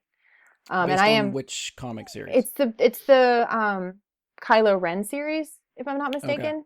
So there's some hidden gem in there saying no, he doesn't. I don't believe that he will. Like I feel like he's probably gonna evade that, like he did at the on Coruscant. Just hide under a chair somewhere. Yeah, like Anakin's like, no, Grogu, you're too cute. I can't do that. Like nobody can do that. It's a little gumdrop. Well, I think when we talked on the last time we talked on the previous episode a couple weeks ago, you were quick to defend Ben Solo. He had every right to possibly kill Grogu in the temple whenever it happened. That doesn't sound like me. would- It's on tape. I listened to it to make sure before I brought this up again. Don't you talk ill on my baby boy. Could it happen? It could happen. I mean, reading the comic and knowing as far as the information about him turning into Kylo Ren, I could see it absolutely happening. I don't want to believe that, but yes, it could absolutely happen. I So am wait, so so wait, sorry. hold on. Can I ask a serious question? Sure. If Ben, because at that time he will not have been Kylo, he will have been Ben still. Right. If he savagely murders Yeah. Grogu, and I mean just goes after him, hunts him, Yeah. will Reylo still be your Halo? Absolutely. I just have to ask. That little because- sucker had it coming. I'm sorry. Oh, okay. So when it comes, okay. I That just was wanted her to make response when I asked her too. It was like, so what happens if Ben kills Grogu? And she goes, well, Grogu probably had it coming. Yeah, that does sound Okay. like So me. top tier for her. Ben Solo is untouchable. You cannot do anything to So, distract from yeah. Ben Solo. I That- mean, that's what it who seems. helps Rey kill the Emperor? Ben Solo. Grogu. Where the hell was Grogu? I mean, what if he tortures him? You know? I mean, He finds his little baby handcuffs. we all Yeah. saw. I mean, I think I said this before when we all saw what Groot turned out to be as a teenager. Who know how sassy Grogu could be? He's not going to turn into a teenager in the next like 10 years.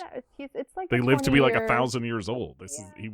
is he has to get to 100 just to be Have like you- a 10-year-old. Have you ever put up with a sassy toddler? Because I have, and yeah, there are times you're I just think like, we've I'm out. watched 2 whole seasons of The Mandalorian putting up with him as a sassy toddler, and he's pretty goddamn adorable. He kind of is. So, That's why I think he's not going to be there. He's probably on some side trip, you know, learning Jedi things. I'm sure they have like Jedi field trips that they have to take, you know, to different temples, and you know, maybe he was off getting his lightsaber crystal, his kyber crystal. what is it Taserface says about Baby Groot? Like, no, we can't kill it. It's too adorable to kill. Oh, yeah. something like Exactly. that. Like, If Anakin couldn't do it, Ben Solo definitely couldn't do it. So, Mike, what are your thoughts? Do you think it's likely that Grogu could end up at the temple when it goes to shit? I mean, that's, again, we're still talking like another 10-ish years At least, yeah. before that would happen. Yeah, like we don't know exactly, but it's in that neighborhood. What happens in those 10 years? Who knows? Do I think Grogu is there and trains with Luke for a bit? Yeah, of course. We have that, every insinuation of that. But I think for the same reasons that Ahsoka didn't want to train him, that Luke won't want to train him. Train Grogu. Yes. Okay. When he actually meets him and deals with him and starts to learn about Grogu, he'll back off of it. Yeah. Yeah, because I think that's what will happen. I think I'm sort of under the impression that Grogu, sort of the same reason that, you know, Ben Solo wouldn't kill him, is that he's too cute. Like, Grogu is a moneymaker for Disney and Lucasfilm. They are not going to kill him, especially kill him off screen, an event that happened passingly in a movie somewhere. There's going to be some explanation as to why Grogu is not around the temple, or he leaves, or find an excuse to get out of there before all the shit hits the fan. And I think sort of what you just brought up probably makes the most sense, is that the attachment to Mando is going to prevent him from finishing his training in some form or fashion. Yeah, he's not off the show. He's coming back. We're not getting Yeah. a whole separate segment to this show with Grogu training with Luke. Does that I mean am we're gonna get curious. more Luke? It's could- too CGI. They're not going to do it. I could see them doing a small cameo like that again, where you see his Yeah. face for just a bit, but it's not going to be. He's not going to have a full episode or anything like that. Or like a hologram. It doesn't hold up well enough. Yeah, hologram could work too. Yeah. Andy, sort of, I'm going to get you into it. How likely do you think Grogu survives the temple, or are we going to see him back sooner rather than later? I think with some of the extended universe lore on Luke, is he tries to flirt with the dark side a little bit, and I think him sort of trying to train Grogu sort of starts him to flirt with the dark side a little bit, just because Grogu. Which time out here? What lore are we talking about here? Something specific that happens, or Wasn't that sort of his arc in some of the books, Luke. Well, this is where we get tricky. Is like some of that stuff that you might be talking about. It might be old canon, which may not count anymore. So I'm trying to figure out where we're at here. I just think that they're going to sort of try to parallel that a little bit. Some of the old canon. Okay. So he thinks he can. He thinks he saved his dad. Well, I mean, he did save his dad, and I think he thinks he can sort of save people from the dark side, and I think it'll go badly for him with Grogu.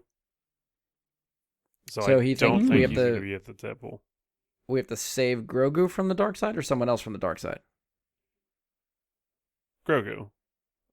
Okay, so Luke is trying to save Grogu from the dark side. Right, because he had just come back from saving his dad from the dark side. Okay. I think that Luke is the only person who could, though, because of how powerful little Grogu is, or will become. Yeah, because if he has, the highest M count on record or something, that puts him up in a very, top tier Jedi for up there with Yoda and Anakin and stuff like that. Like that's a big group to have. It's in the Empire's records though. It's not in. But the Empire would have inherited the Republic records, correct? The Republic turns into the Empire. We don't know that because this is not just the Empire. This is the crumbled Empire. Right. So what records do they actually have that they originally had from 20 years ago?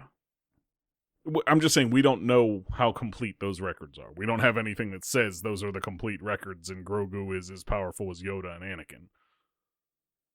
We have no indication of that at this point, other than them saying he has a high M count, which, okay. Well, they have to be comparing it to something, though. I'm just saying we don't know what. That's all. Okay. Like, we don't have anything that says anywhere that they're talking about Anakin when they're talking about he has the highest M count.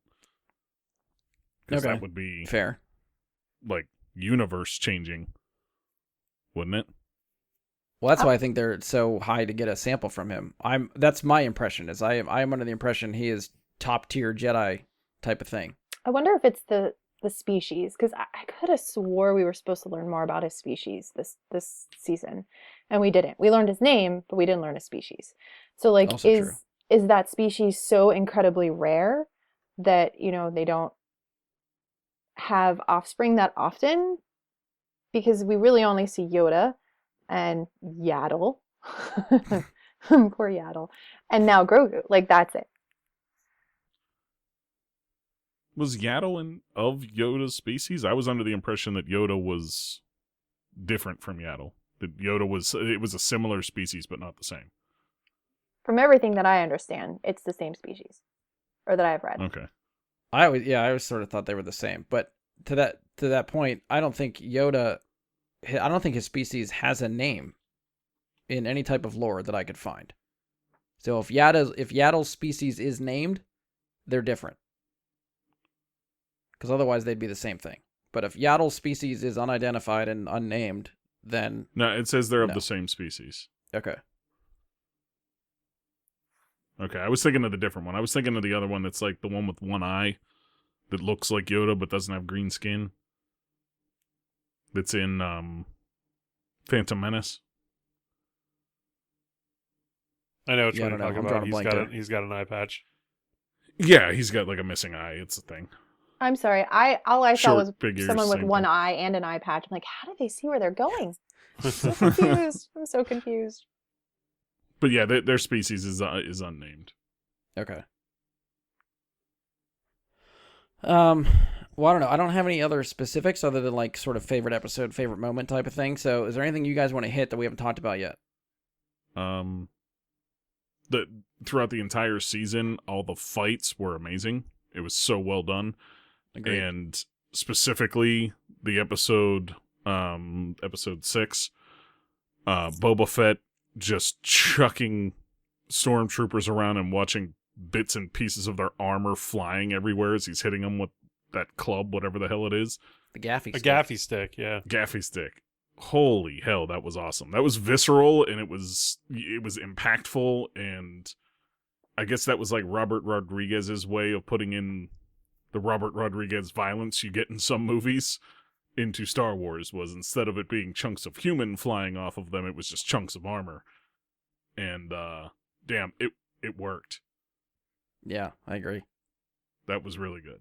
Which makes And- a lot of sense now that we see that they announced officially the Boba Fett series is kind of like that was rumored, and then if you watch the post credits for the season, they had the little stinger saying Book of Boba Fett December 2021, which again, kind of still surprised me because we just went through all the announcements from Disney. The Boba Fett series was not in there, so they held this back intentionally for another week to show it in the show, which I give them credit for. That was cool. But the other day finally made the official like press release announcement saying that, Book of Boba Fett coming December 21. They named Favreau, Filoni, and Robert Rodriguez as executive producers on the show, so that makes complete sense because Rodriguez was the one to introduce Boba Fett back into the series with that episode. So it's all tied together. Yeah, and I mean, it's a perfect thing for Boba Fett to do. I think, I can't remember where I read it, but somebody had wrote a piece about it saying, like, Boba Fett was never really a Mandalorian. He has no ties to the culture whatsoever. He's a bounty hunter. Yeah. And so for him, it was turning back and saying, all right, you know what? There's a throne I want. I'm going to go take it. And, I'm sorry, Fat Bib Fortuna was great. That was a nice touch to throw that in there. I also feel like I've seen some confusion online, and I think it was pretty much confirmed. That a lot of people, I think, were assuming, given the stinger, that Book of Boba Fett was going to be season 3 of The Mandalorian. I think it's officially, they said that it's not. Like, they're two separate things. We're getting season 3 and we're getting Book of Boba Fett. They are not one and the same. And is The Mandalorian season 3 coming out later next year? I assumed that with COVID, they were not in production of season 3 of Mando, which they would have had to have been to get it out next year. Mm-hmm. I think the only reason we got this when we did because it was probably either wrapped or very close to being wrapped production-wise, like before all this shit happened. I would say we'll see. I mean, it's really going to depend when everything's kind of back to normal. But we know they're filming things in places. Hollywood is still in production. We just had that Tom Cruise freak out video, or whatever it was, that was amazing. So they're out there, they're still doing things. To what extent to get a show of this level done, don't know. I think, yes, filming is happening, but it also seems like just given all the precautions and guidelines for filming now, it takes twice as long to film. Sure. Everything. So so I just think that because we have a date for Boba, I'm expecting Boba to happen before season 3, and we'll get season 3 sometime in 2022. I wouldn't say that's outside of expectation. Because again, we talked about all these announcements. Now I'm trying to second guess. Did we actually get dates for any of that stuff? Did we get years for release dates? I might have to go back and check while we're. There were so many announcements. That keeping track of all of them just off the top of your head is nearly impossible. Yeah, I'm gonna try to scroll back through my Twitter feed here and see if they had dates attached to them. Third season comes out December 25th, 2021 for Mandalorian. Christmas Day. That's official? Next year. Yes, per Lucasfilm. Okay. Kathleen Kennedy said this at the Investor Day presentation. So that's as official as it gets. Christmas 1 year away. Season 3 will begin.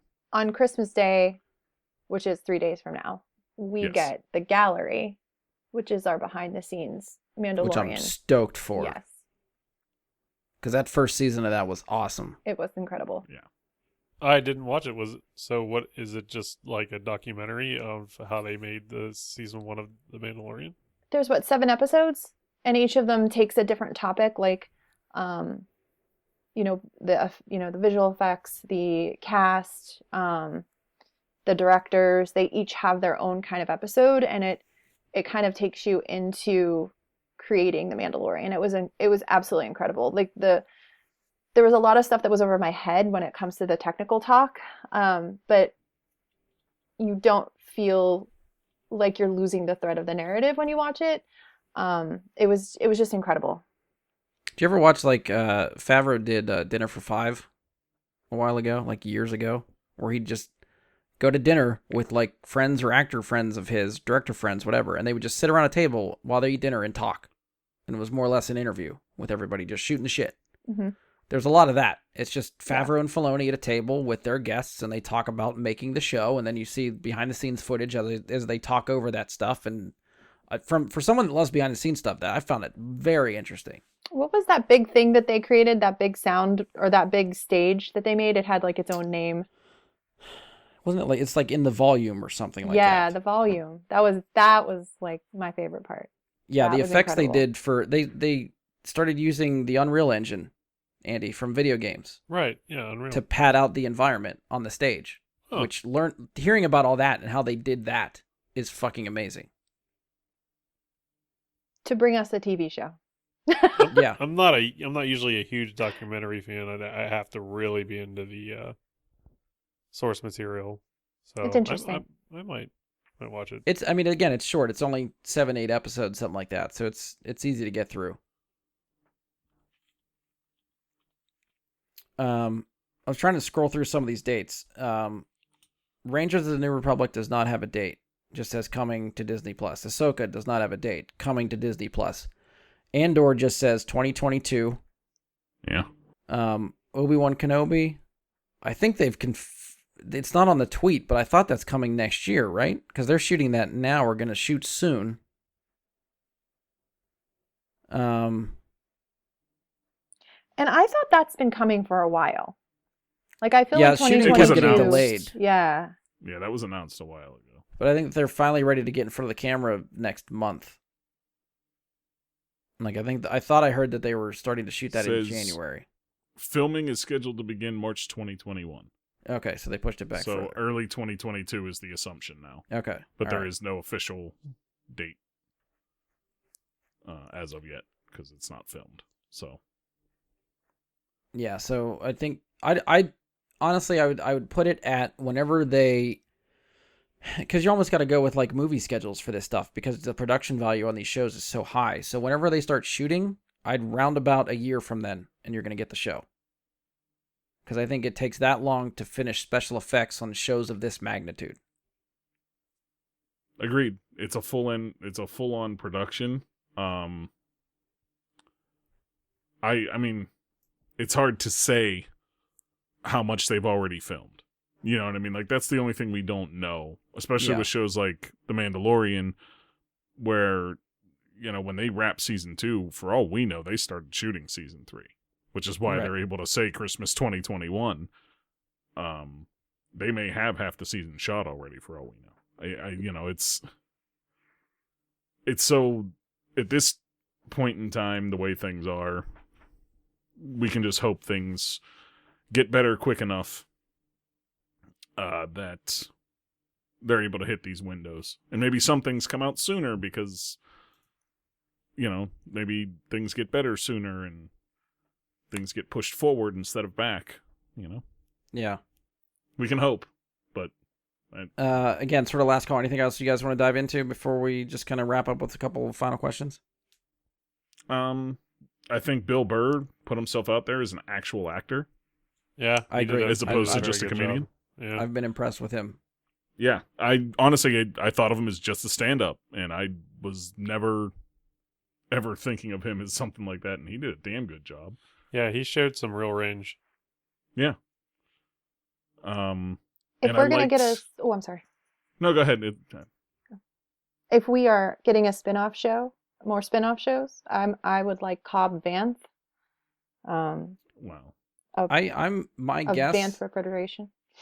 Sort of what I'd speculate and theorize is that the Rangers of the New Republic show is going to sort of just group up all these side characters that we've seen but haven't done anything with yet. So I think Bill Burr's coming back. I think Cara Dune's going to be in that. I think Cobb Vanth's going to be in that.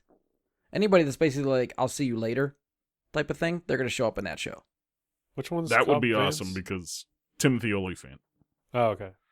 who, yeah, you can't He not totally stole want to that see him episode. It more was in amazing. Yeah. the Star Wars universe.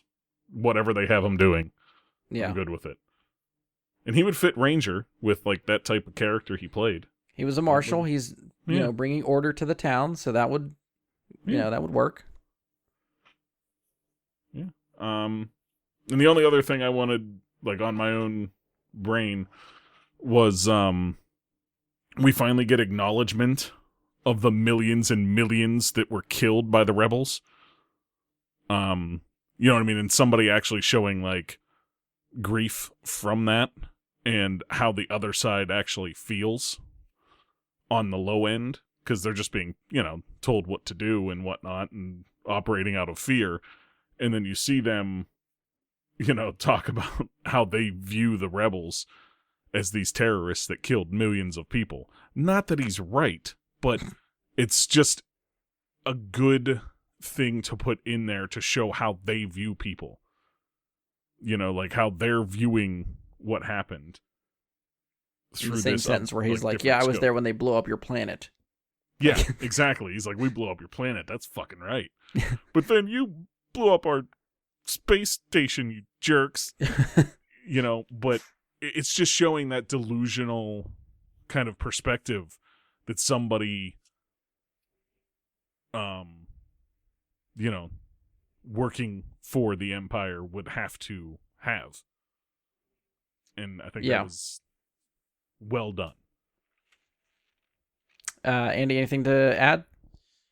I think a big takeaway for me was Luke versus the Dark Troopers.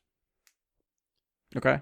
It's amazing how long it took everyone else to sort of deal with. Well, even the Mandalorian, look how long it took him to deal with one of them, and Luke just through the whole lot of them. And you're just like, wow, like that to me is like the first time you get to see Luke be the most powerful Jedi. That's his Vader in Rogue One moment. Exactly. Yeah, and there's a lot of mirror images between those two scenes. If you like put them side by side, I've seen a couple of videos where they do put them side by side, especially right at the beginning when they're both deflecting blasts immediately. You're just like, wow, they did a really good homage to that. Yeah, I thought that was pretty badass. Well, all right, so specifically with the Luke thing, because I don't know if we've really touched on it, but Paula and I sort of talked about, and I think Josh and I did too when we covered that in the episode, when we were speculating that Luke had a possibility of showing up. There was all sorts of fan casting going around the internet that it was going to be Sebastian Stan. So we get to that episode, Luke's coming down the hallway, he's got his hood up the whole time, and even up until the time when he flips his hood back, I'm like, is it going to be Sebastian Stan? Like, did they recast Luke Skywalker? Is it going to be somebody else besides Mark Hamill? Flips back the hood, it's Mark Hamill. To me, that was a big sigh of relief for me. I was glad that they did that. I was much happier with that than a recasting. How do you guys feel? 100% agree. During that whole discussion, like, we had a discussion, like, off stream about it, too, at some point. And I, personally, I was just like, I completely fucking forgot that they were doing this kind of stuff. Like, it just completely slipped my mind that they were doing that. And if they were going to have this small cameo from Luke, that would be the way they'd go. I don't know why it wasn't in my head, because they've done it so many times recently. Yeah. Even with Luke. So I don't know why it didn't occur to me. So you like that. CG young Luke was good for you. Yep. Much better than a recasting. Yes. Okay. Unless they were going to start a whole new series and they needed to recast because it was a whole new series, there's no reason to recast. Yeah, that's my thought. If they wanted to bring Luke into a series, they'd have to recast. But just for cameo stuff, this worked perfectly. Yeah. Andy, how do you feel? I thought this worked perfectly. I don't think they would have needed to recast for something like that. Okay. Paula? I would have liked to seen Rosario Dawson cast as Luke Skywalker. No, I would be fine with Sebastian Stan. Okay. I was very happy with Luke Skywalker, Mark Hamill as Luke Skywalker, but I would have been just as fine with Sebastian Stan. So you're not disappointed that we got Mark Hamill and not Sebastian Stan? Not at all. I think it's a more of a wow factor. Like, he was there, he did that role. That was amazing. It's really Mark Hamill. Yeah. We would have been just as happy to have, I would have just been just as happy to have Sebastian Stan, because I think the story is Luke Skywalker. And if it doesn't matter, you know, if it's Ashley Eckstein or if it's Rosario Dawson, if it's Mark Hamill, that's amazing. If it's Sebastian Stan, that's amazing. To me, it's still Luke Skywalker. Yeah. Okay. Fair. The only problem I had with the scene is the hood that was up the whole time. It was like, we know it's Luke. And if it was going to be Mark Hamill in there, just give us shots from behind. Like, where he had the hood was stupid. There was no way he was seeing. Luke was never the type to keep his hood that low anyways. Not that we ever have seen before. You know what I mean? It's like when he was fighting the remote with the blast shield down. Mm-hmm. He He doesn't used the need to see. Force. Mm-mm. I'm not saying he needs to see. I'm saying it was like they were doing it as a reveal, and then it was like as soon as the green lightsaber lit, we knew who it was. Like, For us, I in think all it black, worked. That with agree- a glove on his hand. Mm-hmm. I think for us, yes. I think for the fans that this show attracts that are not married to the movies and follow this stuff as much as we do, I think that reveal is a big thing for them. Okay. I think that reveal was not for us. I think Fair. almost as soon as the X-Wing shows up, you're like, oh fuck, are they going to do it? And you see the green lightsaber and you're like, okay, they did it. This is it. Yeah, I mean, to me, it was like, oh, look, it's Red 5. We're good. Yeah. Like, all right, Luke's here. Like, that answers the question. Poor Like, Aaron on the couch with any me. of I just the- kept beating him. Like, oh my god, is it really? Is it really him? Oh my god. well, like, I all the don't- I other don't ideas that react it could like- possibly be in my head, as soon as you see the X-Wing, it's like, those are gone. Yeah. Like I don't Gone. find myself like visibly reacting to stuff when I'm watching it. It's more like talking to in my head and stuff, like talking to myself. But Yeah. I'm alone watching this, and as soon as that X-Wing showed up, I involuntarily just threw my hands in the air and smiled from ear to ear, like this is Luke. And just they didn't come down until the hood came back. Like it was one of those types of moments. Yeah, I can feel that. For me, it was just like awesome.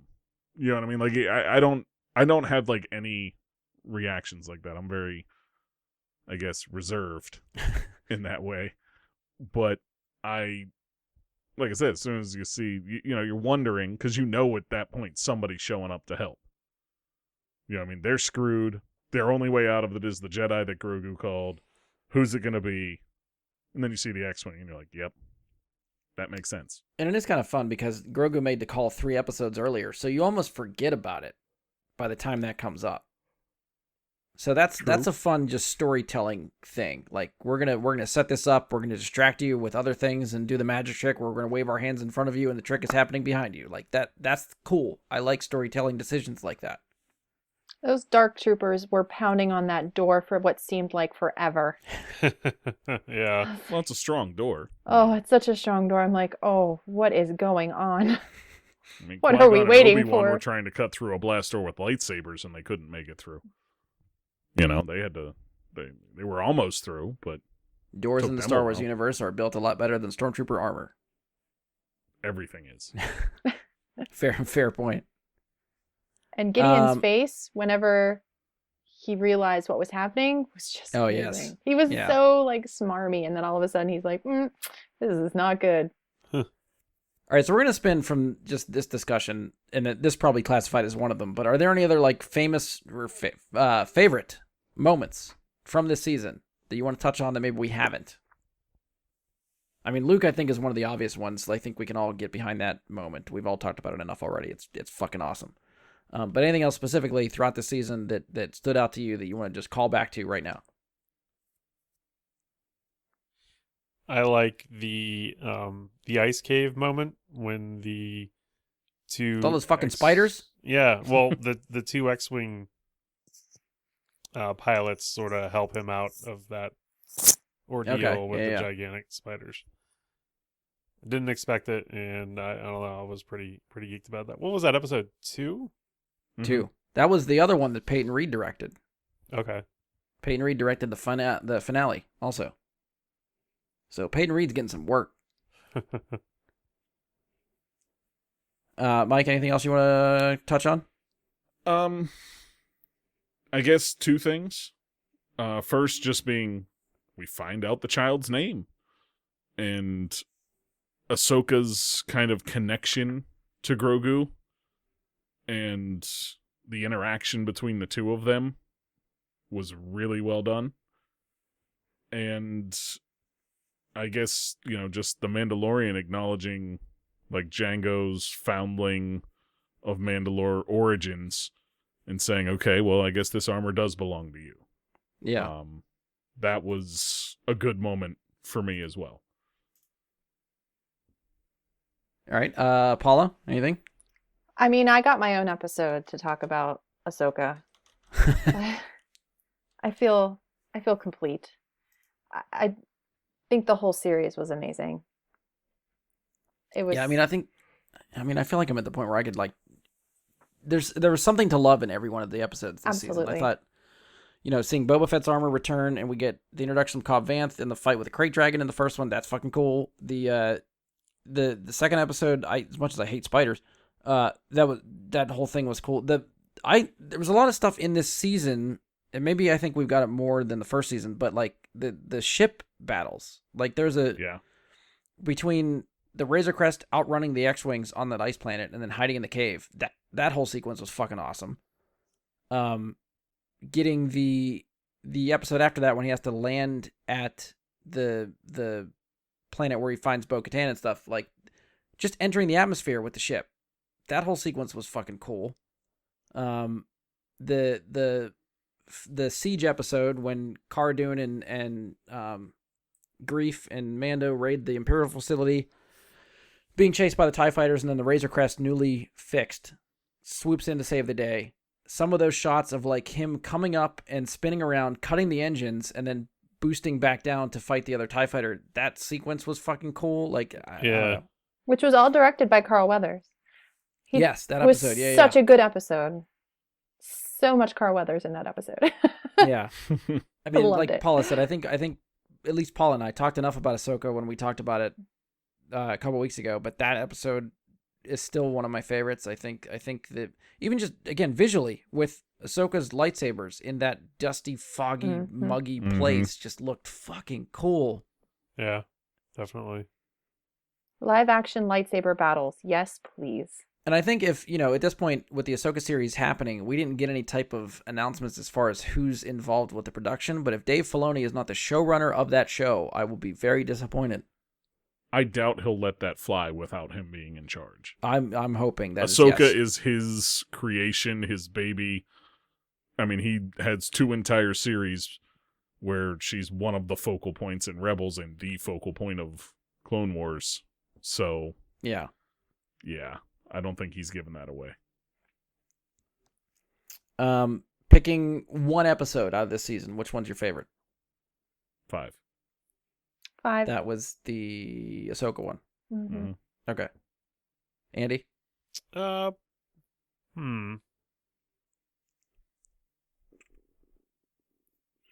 didn't mean to put you on the spot. Yeah. It's 5 for Andy. We'll just... See, he doesn't have as much ties to Ahsoka as the rest of us do. I don't think there's a low point in this entire season, but if I had to pick, I think the finale was my favorite. As much as I love Ahsoka, the finale. Okay. Yeah, I think I might actually have to echo Andy on this one. I think Ahsoka is like just a hair under the finale, and I think only because Luke Skywalker's my boy. Like I love Luke. He is by far my favorite character in Star Wars. So even just getting that cameo from him, I think just that season building to that finale, I think that finale just carries much more weight for me in the way that everything sets up for that. And just the way it ended, like that leaves a lot of questions for what's going to happen for season 3. And again, the talk that I had before of wanting to change the status quo for the episode and give us some sort of story twist that's going to send us in an unpredictable direction. And from here, I don't know where they're going to go. So to me, that's exciting from a storytelling standpoint, that I don't know where this is going to go. Just to, and less about Mandalorian, sort of more just for the Star Wars series we're getting in general. I I guess, what series are you more looking forward to out of what we're coming? So out of like the Disney Plus stuff. So we know we're getting season 3 of Mando, Book of Boba Fett, Ahsoka, Rangers of the New Republic, Acolyte. We're getting some sort of Lando series, Andor, and Obi-Wan. Out of that repertoire, out of those options, what are you most looking forward to? Well, I think Yes. Yeah. Ahsoka, obviously, but that's in its category. I think she's in a category all of her own. But my God, I've been waiting for the Obi-Wan series for forever. Yeah. I mean, before Ahsoka, Obi-Wan was my favorite character. So I would love more of his story. You know, what is he thinking? You know, it doesn't even necessarily have to be an adventure, but what's up with Obi-Wan? What's up with him? The world wants to know. It's Paula another one Miller where, wants like, to know. There's definitely a story to be told, and I want to see what that story is, because there's a time period there when you think you know what Obi-Wan's doing, but I think they're not gonna do what we expect them to do, which is exciting to me. I mean, if it's what we think Obi-Wan was doing, it's sitting in a cave and occasionally, like, peeping on Luke. Right. Like, that's what we know of what he was doing during that time, really, except for, like, that one moment that I'm not going to earmuff Andy for. I'll just say it happened. Yeah. In that Rebels. was spoiled for me already, so. Oh, okay. Well, other than that moment, that's the only thing we know that happened during that time. That's fair, because I was, when they announced the Obi-Wan Kenobi, like, when it was supposed to be a spin-off movie at the time, I was like, oh, this is going to be the final culmination of a fight between Darth Maul and Obi-Wan. I'm like, this is what this movie is going to be. And then they did it in Rebels, and I was like, well, now I don't know what that movie is going to be, because we got that in the animated series. So now what? Because like Mike said, I'm expecting him just sitting on a stone somewhere in the desert of Tatooine, just hanging out. Like, he's not supposed to be doing anything else. What's more boring than being a moisture farmer? Watching a moisture farmer. So, I mean, the fact that they have announced Hayden Christensen coming back as Darth Vader, I think there's something there. So there's something going on with Obi-Wan and Vader that is unresolved that they are going to do in this show. And to me, that's exciting. I don't know, because I don't know what that is. The only thought I had was that, and I can't remember if we talked about it on air when we were talking about the series or not, but my thought is that, at least for me, from an interesting story standpoint, is that maybe we can assume Obi-Wan does not know Darth Vader is Anakin Skywalker. That's a fun reveal to give Obi-Wan for that series. Coming to terms with the fact that his apprentice is one of the most feared Sith in the galaxy. I feel like I'll lose some respect for Obi-Wan if he's not aware, though. Think about where we left him. From Obi-Wan's perspective, he left Anakin to burn alive next to lava. Limbless. Right. As far as Obi-Wan's concerned, Anakin Skywalker is dead to rights. There is no reason he should survive that. I mean, Ahsoka had her own that. reveal. She had her own coming to moment with, figuring out who Vader was. So the galaxy at large, Anakin Skywalker died in the Clone Wars. And Darth Vader came out of nowhere. There's no correlation that they're the same person.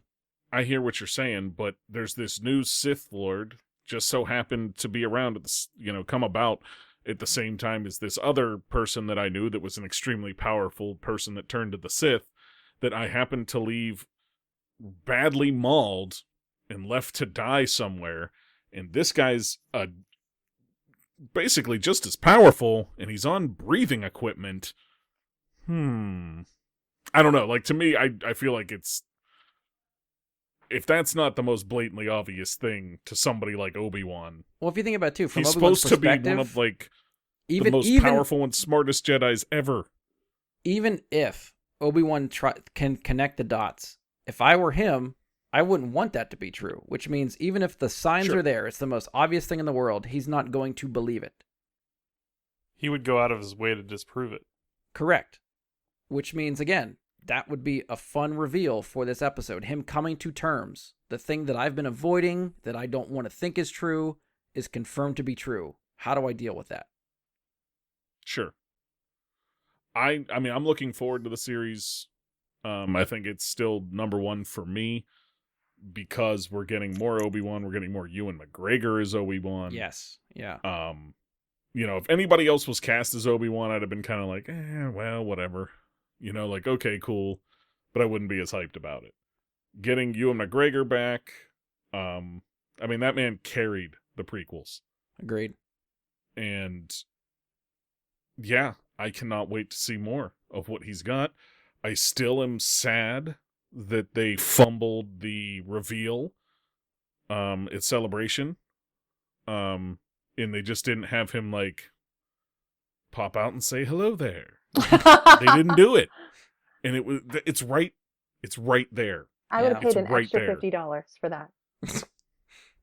Like, but yeah, that would be my number one. Actually, at this point, even above Ahsoka. I love Ahsoka, but we've been waiting longer for an Obi-Wan series. And I think if it was maybe like a Rebels season 5 or something like that with Ahsoka, maybe I'd be more, Yeah.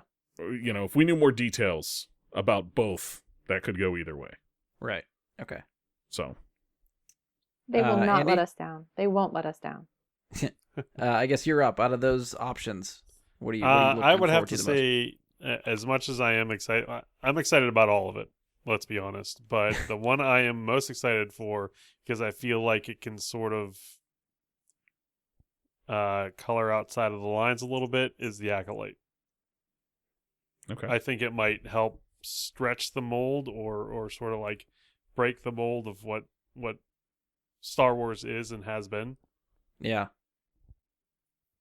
Yeah, I agree. I think Obi-Wan is up there for me. Again, echoing what everybody has said, all of these series are going to be awesome. I'm going to watch them all. Yep. Top tier for me, and just more based on the fucking rant that I went on earlier, but Acolyte I think is the one I'm most looking forward to, because just like Andy said, I'm looking for something to turn Star Wars on its head, give us something different that we're not expecting, that is really going to blow my mind, and not just because of the cameos that it has in it. Give me just brand new Star Wars shit that's going to be amazing. Can I give you one of my big fears for the Acolyte and the High Republic stuff? Is that it's not far enough back. So we're still going to get connections to what we know. Well, Yoda can still be there. Yoda's alive at that time, and Yoda, I'm pretty sure, presumably is in the production art and stuff, character designs for Okay. High Republic. Well, then I think you're I still have to go back getting and that look, but I'm major almost tie-in positive I've then. seen that. Well, I was just meaning, like, you're still getting that huge tie-in with Yoda, and then by extension, perhaps more of an exploration into his species after we learn more about it from whatever happens in Mandalorian. True. Just putting it out there as a possibility. I don't want you disappointed that one doesn't too I mean, when I the guess time there's comes. as much as I want like completely something new, as far as like stuff to tie in, I think that's low on the totem pole. Is like, yes, we'll get Yoda, maybe some backstory for Yoda, but I don't think that's anything that's gonna take the focus out of the way I'm interpreting it. Again, this is without reading any of the novels, just looking at like character designs that they put up about this era, is that I almost feel like Yoda's a supporting character, that they want us to focus on this new batch of characters other than Yoda. So yes, Yoda might be there, he'll show up, but I don't think he's the focus of what they're doing, which I'm cool with. I hope you're correct. I hope so too. I could have this wrong, but that's the way I'm sort of looking at it. So yeah, we'll have to see over the next couple of years. There's a lot of shit to look forward to, and I'm sure between now and then we will speculate about a whole shit ton of it. Between now and then, it's just never gonna end. More Star Wars for everyone. Final thoughts, everybody. That's all I got. This is the way. All right. Well, I guess if this is the way to the episode, this is the way to support us. Please leave a 5-star rating and review. Give us a share on social media. Make sure you follow and subscribe to keep up with the show. We are on Spotify, iTunes, Google, Anchor, Stitcher, hopefully anywhere you find a podcast. You can find us. Search us out on Facebook, Bry Guy and his Super Friends, or go to facebook.com/Bry Guy Super Friends. You can send us questions, comments, topic suggestions, any of that stuff there. Try to send us an email, bryguysuperfriends@gmail.com. It works. I can check it, but I probably won't. You can try anyway. Hit us up on Twitter @BGSuperFriends. That I will see. We'll be able to talk to you there. And you can also feel free to follow me on Twitch @JediBryGuy. Whenever we decide to do another live episode of the show, or if I'm streaming at some point, that's where you can find me and hang out with us there. the date we're recording this is actually the 22nd of December. So to all of my guests here, I hope you all have a Merry Christmas. Oh, Aw, thank you you. too. Ooh. To everybody listening, by the time this goes up, it's going to be after Christmas. So I hope you had a fantastic Christmas. It's over now, but I hope it was great. And to all of you, I guess I hope you have a safe and happy New Year as we give 2020 a big middle finger on the way out. We'll regroup for 2021 and see what's going on. So on behalf of Paula, Andy, Mike, and myself, thank you for listening, and we will talk to you next time.